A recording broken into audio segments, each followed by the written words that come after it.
Nojah, teie tegevusele on valija hinnangu andnud. Igas normaalses riigis selline partei astuks valitsusest välja või teid visataks valitsusest välja. Partei, kelle toetus on kukkunud nullilähedane, seda hullemini praalib, seda rumalat juttu räägib, seda nahaalsem ollakse. Häbi peaks olema. Teile on andnud hinnangu kõrgem võim ehk valija. Kas te saate sellest aru? Siia ma vastust ei oota, sest ei saa sellest aru. Aga jah, lipu juurde tulles, et häbiväärne on see, kuidas te mingisuguseid äärmusradikaalse vasakpoolseid lippe lehvitate, topite neid Eesti saatkondadele, sunnite saadikuid marssima alandavatele oma paraadidel. Samamoodi häbi peaks olema vaju maa alla lihtsalt. Ja see nimekiri on väga pikk, millega te olete hakkama saanud ja selle tõttu kõrgem võim on teile hinnangu andnud peaaegu nulliga juba. Nii et see pilt on masendav ja kohtlik, sellepärast, et te tõesti oma rumalusega juba kahjustate välispoliitikat väga laialt. Ja tulete oma tarkusi jagama sellest, et suursaadikute rotatsioon on teie arvates midagi hirmsat. See näitab ju ka, et teil ei ole lihtsalt midagi öelda. Me tahame sisu teada.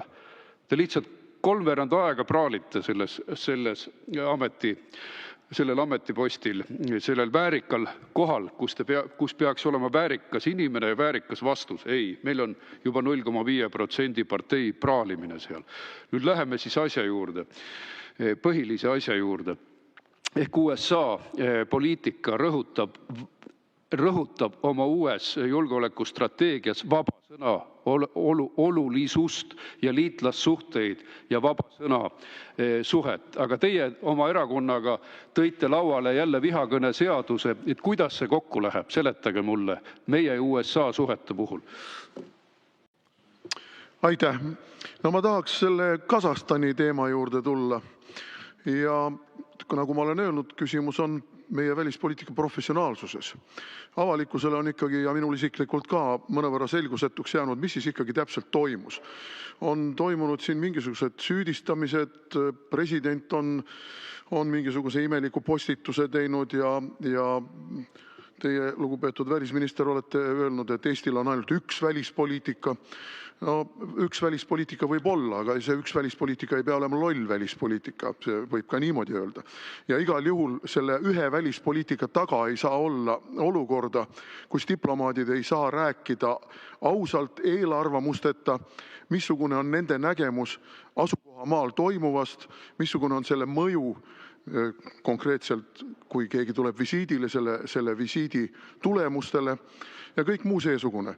Mul on endal olnud au omal ajal president Lennart Meriga käia välisvisiitidel ja Meri oli alati väga huvitatud diplomaatide eelarvamusteta vabast arvamusavaldusest selles suhtes, mida nad arvavad, mis on need sõlmpunktid, mida tuleb vältida, mis on need sõlmpunktid, mida tuleb rõhutada.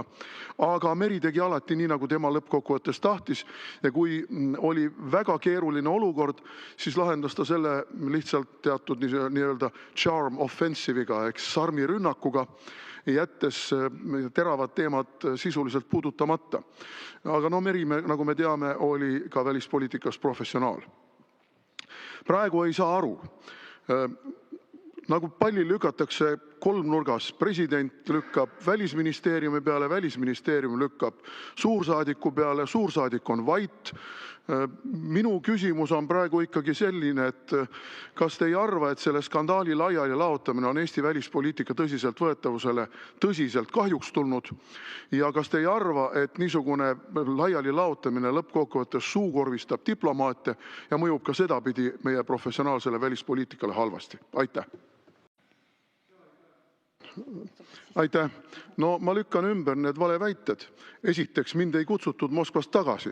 Ma tulin Moskvast tagasi seoses sellega, et minu ametiaeg lõppes. Minu ametiaega isegi pikendati natukene ja töötasin pärast seda välisministeeriumis peaaegu aasta asekantslerina. Nii et need väited on valed.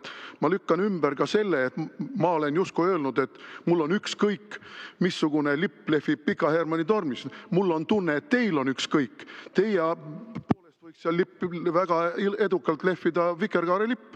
kõik oleks korras, siis oleks nagu me oleksime Euroopas, ongi vikerkaarelipp, mis tühjasest Eesti trikoloorist. See on ajale jalgu jäänud asi. Et see on nüüd niisugune faktiväidete ümberlükkamine. Tulles professionaalse välispoliitika juurde, siis teie jutt praegu on täiesti ebaprofessionaalne. See on puhtalt mustvalge ideoloogilise stambi otsaette virutamine kõikidele, kes julgevad kahelda teie kompetentsuses, aga teie kompetentsus ei ilmne mitte milleski. Et tulles selle juurde, ma ikkagi juhiks tähelepanu sellele, et diplomaatia ei ole mustvalge ideoloogiline protsess, vaid on väga mitmekihiline. Ja kui me räägime praegu Kasahstani visiidist, siis selle rünnaku ja skandaali laiali laotamine sisuliselt nullib ära praegu ka 120-liikmelise äridelegatsiooni läbirääkimiste tulemuse. Juba on meie süvariigikene tulnud välja, et ei, need ikka ei saa tulla ja sealt kaudu hakkab Venemaale minema ja nii edasi. Tegelikult ju kontrollimata. Kas hakkab minema Venemaale või ei hakka minema Venemaale. Et see on jällegi selline mustvalge stambiga virutamine ja see on ebaprofessionaalne. Ja muidugi me võime öelda, et meie süvariigi ponnistuste tulemusena ongi meil selliste isiksuste asemel nagu Lennart Meri mingisugused mehikesed, kellel ei ole oma arvamust ja oma julgust oma arvamust väljendada, saanud sellistele kõrgetele ametipostidele, kus nad praegu on. Ja see on tragöödia. See on suur tragöödia. Nii et minu küsimus on ikkagi selles, mida te teete selleks, et mitte suukorvistada diplomaate, et diplomaadid julgeksid rääkida oma tööst avameelselt ja seda kaudu aidata kaasa tulemuslikule diplomaatiale poliitikute tasandil. Aitäh. Aitäh. No ei loe iga inimene. Rein Veidemann ei loe. Rein Veidemanni arvamus kuulutati sobimatuks ja ta ei loe. Minu arvamus erineb teie omast ja tegelikult teie mustvalges maailmas mina ka ei loe. Ma ei loe lapsevanemana, ma ei loe sellega, et ma olen jõudnud teatud vanusesse. On täiesti selge, et Eestis vanemaid inimesi diskrimineeritakse nii töökohtade saamisel kui ka ühiskonnas tervikuna. Tahate eutanaasiat hakata meile peale suruma. See teie režiim, millel ei ole avalikkuse toetust, viib Eesti kiirkorras hävingule. Ja teie julgete süüdistada neid, kes küsimärgistavad seesuguste ideoloogiliselt arusaamatute reaalsusega mitte vastavate ideoloogiate sunniviisilist pealesurumist ühiskonnale. Ja kui te ütlete, et sellist asja ei eksisteeri, no jumal, kas te valitsuses ei võtnud siis vastu seda LGBTQ, ma ei tea, mis kuradi tähed seal veel on, arengukava? Võtsite ju. Arengukava on ju olemas. Avalikkuses on tutvustatud seda. Tegevuskava. Kõik on seal olemas. Kuidas koolidesse tuleb minna, kuidas õpetajaid tuleb teha, kuidas töökohtades tuleb hakata konverentse, seminare, mis iganes korraldama. See kõik on olemas. Kui teie valitsusliikmena seda ei tea ja eitate, siis on teil viimane aeg sellest valitsusest lahkuda. Tagasi astuda ja öelda, et ma olen ebakompetentne või et ma ei toeta või et ma ei saa aru, mis see on. Ja minge ära. Nii lihtne see on. Aga tulla meile siin rääkima, et iga inimene loeb, siis ennistage kõigepealt tagasi Rein Veidemann ja teie kõrval istuv Tsahkna, ennistagu tagasi Jaap Ora, kes lasti lahti sellepärast, et ta julges anda realistlikku nõu presidendile, kelle asi oli otsustada, kas ta kuulab seda nõu või mitte. See oli presidendi asi. Ja suursaadiku asi oli talle seda infot jagada, missugused meeleolud valitsevad. Ja tulla meile rääkima, et iga inimene loeb. No ei loe. Et tehke mulle nüüd selgeks, kuidas teie režiimi tingimustes iga inimene loeb. Aitäh, proua. Ja ega siit polnudki midagi muud oodata, et see vastus selline tuleb ja ega meie ei vastanud, teie vastatate, sest teie lõhestate ühiskonda just nimelt sellega, et võtate ühtedelt ressurssi ära, ressurssi on vähe ju ja antakse teistele ja just nimelt enesetappe ongi väga palju nende noorte ja laste hulgas, keda see ideoloogia on ära sandistatud, et sellest ma ju räägingi, et kuhu me nagu minemas oleme. Ja mind ikka hämmastab, kuidas igasuguse ühiskondliku toetuseta valitsus peab õigeks võiks suunata sedasama piiratud riiklikku ressurssi, millest meil jutt oli, eraldi tegevuskavasse, mis tegelikult puudutab väga väikest osa elanikkonnast, samal ajal kui enamus inimesi tõepoolest ootab riigilt abi eelkõige toimetuleku, tervishoiu ja julgeoleku tagamisel. Ja samuti on täiesti selge, et selline identiteedipõhine eelisarendav tegevuskava suurendabki just nimelt seda ühiskondlikku polariseerumist ja läbi selle ka usaldamatust riigi suhtes. Aga tuleme nüüd valdkonda, mida kureerib HTM ehk siis koolid.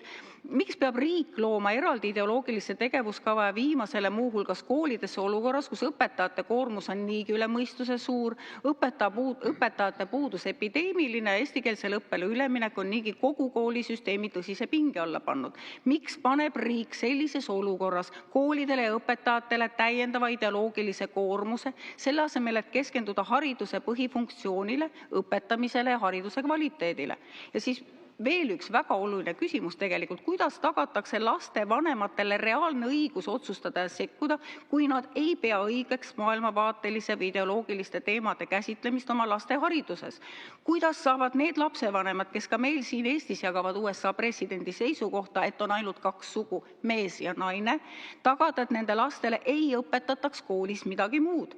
Millised konkreetsed valikud ja õiguskaitsevõimalused on lapsevanemal siis, kui ta leiab, et kool on astunud üle hariduse piiride ja kas lapsevanemal on praktikas õigus öelda ei või on see tegevuskava koolidele ja lapsevanematele sisuliselt kohustuslik? Aitäh! Ma palun. Ja aitäh hea istungi juhataja, et me tõepoolest haridusministriga juba trepi peal saime kokku ja arutasime teemat, ta küsis, et mida ma siis küsin ja ma natuke siis juhendasin teda. No aga küsimus on siis järgmine, et hea minister, et teie olete öelnud haridusministrina just nimelt, et inimesel ei ole ainult kaks sugu, mees ja naine, vaid need sugusid võib olla rohkem, teie sõnul ka 20 ja üle selle. No meie tegelikult teame, et see nii ei ole ja see jutt mingitest sotsiaalsetest ja tunnetuslikest sugudest on üks inimsusevastane transideoloogia haige diktaat normaalse maailma üle ja see varsti ei ole enam vaieldav. Muu maailm hakkab sellest õudusest tasapisi välja tulema, mitmed lääneriigid on viimastel aastatel hakanud selliseid ideoloogilisi programme tagasi tõmbama, sest seal on aru saadud, et see sandistab inimesi, noori, lapsi ja kui ühiskond tahab ellu jääda, siis tuleb kogu see inimsuse vastane ja väärakas transideoloogiate juurutamine ära lõpetada. No kahjuks on selle käigus sandistatud vaimselt ja füüsiliselt juba mitu põlvkonda noori, need elusid me ei saa kunagi täielikult tagasi. Ja vaat nüüd tuli meie Majandus- ja Kommunikatsiooniministeerium välja mingi LGBT-tiku inimeste heaolu eelisarendamise edendamise riikliku tegevuskavaga. Suurem osa nende tegevuste elluviimise eest on vastutajaks HTM ja Harno, mille kaudu siis hakatakse meie noorte ja laste peal seda vaimset sandistust heaolu sildi all ellu viima. Ja samuti luuakse pidev rahastusmudel läbi Sotsiaalministeeriumi ja Tervisekassa, mis hakkab siis võimaldama ja soodustama soolise ülemineku sildi all laste ja noorte füüsilist sandistamist.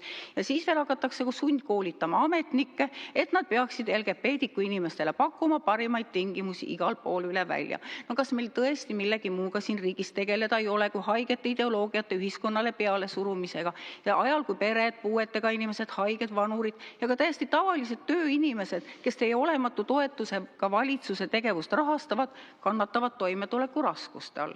Nad peavad igapäevase ellujäämise nimel mitmel töökohal rabama ja samal ajal nägema, et nende arvelt heldelt rahastatakse igasuguseid LGBT-tiku inimesi, transude soovahetusoperatsioone ja mitte ainult. See ei ole normaalsuse väänamise ideoloogia tahetakse viia ka meie laste ja noorteni, et enne kui see jäledus lõppenud on, saadakse ikka võimalikult paljud meie lapsed ja noored ka vaimselt ja füüsiliselt ära sandistatud. Miks te seda teete? Aitäh!